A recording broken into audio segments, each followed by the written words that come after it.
Assalamualaikum warahmatullahi wabarakatuh. Perkenalkan, nama saya Mutia Sapina, mahasiswa dari Institut Teknologi Bisnis Indonesia, jurusan Sistem Informasi. Di sini video ini saya buat merupakan sebagai tugas akhir dari mata kuliah Etiket Profesi, di mana judul dari video ini adalah tentang atau isu-isu terkait berita hoaks.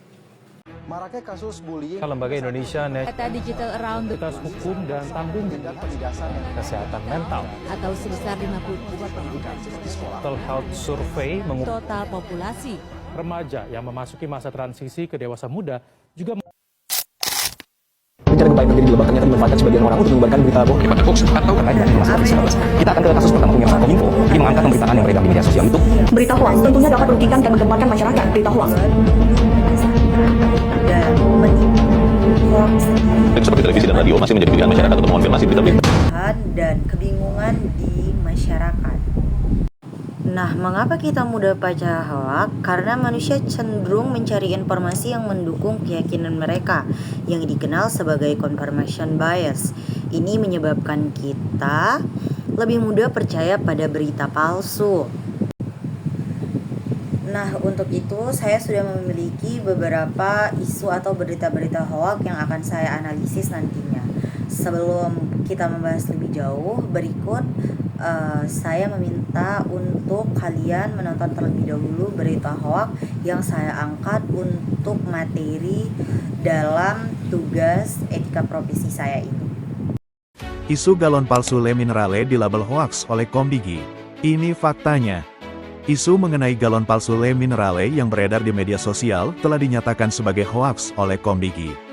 Komdigi menegaskan bahwa isu galon palsu Le Minerale merupakan bentuk disinformasi publik yang layak diberi label hoaks.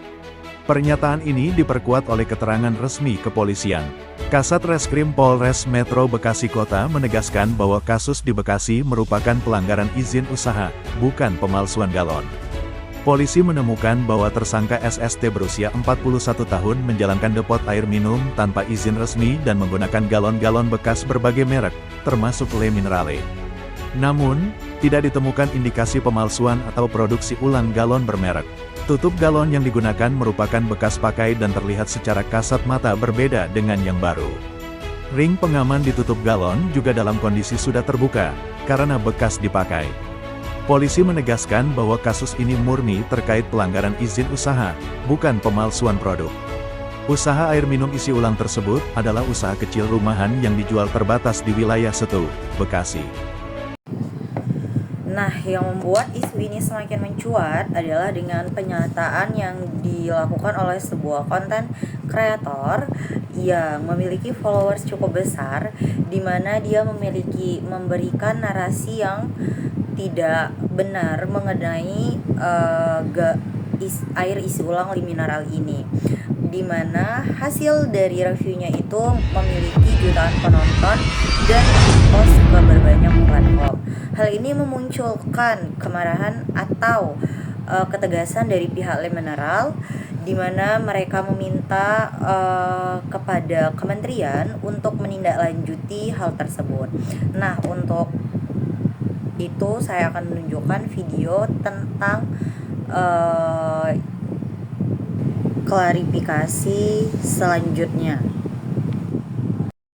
Bang, klarifikasi bromat di Le Minerale dong. Di sini saya ingin klarifikasi. Konten saya soal Le Minerale kandungan bromat 58,8 ternyata salah. Jadi sebelumnya saya mohon maaf yang sebesar-besarnya telah merugikan nama baik Le Minerale. Saya sadar bahwa konten saya telah diambil, digunakan, di-repost, dan disebarkan melalui berbagai platform. Oleh karenanya, saya harap kamu bisa lebih bijak dari saya dengan gak ngepost video yang dulu. Saya di sini bukan sebagai seorang ahli, bukan nutrisionis, sehingga saya tidak memiliki kompetensi untuk membahas mengenai kandungan bromat pada air mineral. Penetapan standar dan pengawasan terkait kualitas produk sepenuhnya merupakan ranah BPOM dan Kementerian Perindustrian. Kita bisa lihat di sini, BPOM sebagai otoritas berwenang telah mengeluarkan pernyataan resmi bahwa Le Minerale aman untuk dikonsumsi. Oleh sebab itu, sekali lagi saya memohon maaf sebesar-besarnya kepada Le Minerale, BPOM, dan Kementerian Perindustrian atas kegaduhan yang telah saya timbulkan. Dan saya juga ucapkan terima kasih kepada Kementerian Kominfo, teman-teman konten kreator, serta netizen yang telah menegur dan mengingatkan saya. Dari atensi kalian, saya memutuskan untuk membuat video klarifikasi ini.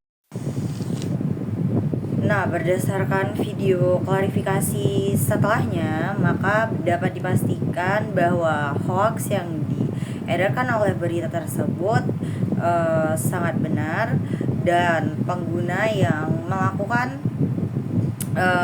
review atau penyebar hoaxnya juga sudah meminta maaf dan mengklarifikasi terkait apa yang di-uploadnya. Nah, untuk yang selanjutnya saya juga akan menampilkan video yang akan saya analisis tentang berita hoax selanjutnya. Polisi menangkap seorang mahasiswa atas penyebaran berita bohong di media sosial. Tersangka mengarang cerita tentang adanya pelecehan seksual yang dilakukan seorang pengurus BEM Fakultas MIPA Universitas Negeri Yogyakarta kepada salah seorang mahasiswi baru.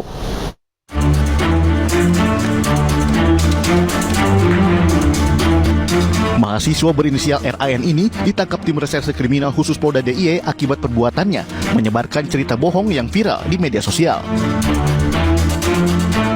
Dalam cerita bohong yang disebarkan itu, dinarasikan salah seorang pengurus BEM Fakultas MIPA Universitas Negeri Yogyakarta telah berkali-kali melakukan pelecehan seksual kepada salah seorang mahasiswa baru.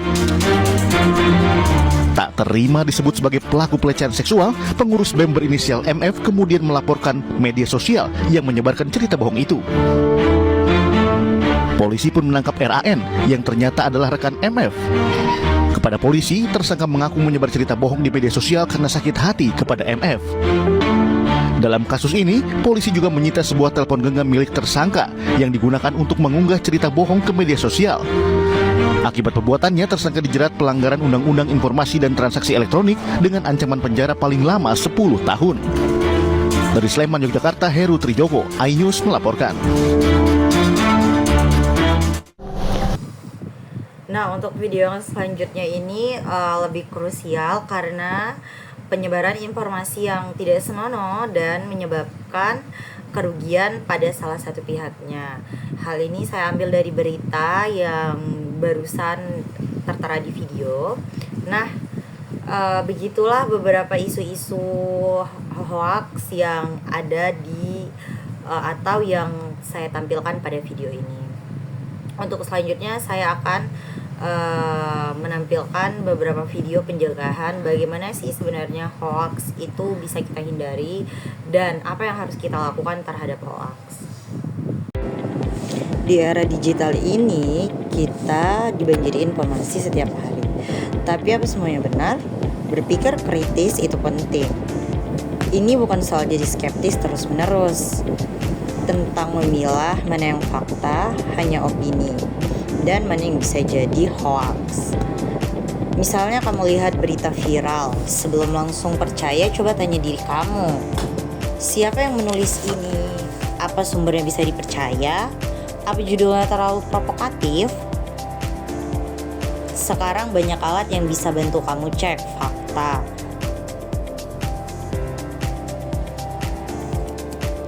Jadi mulai lebih bijak ya. Jangan biarkan diri kita gampang terpengaruh.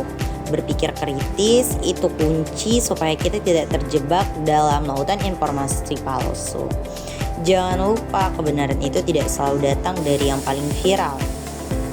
Fakta sebelum share, mari jadi generasi yang cerdas.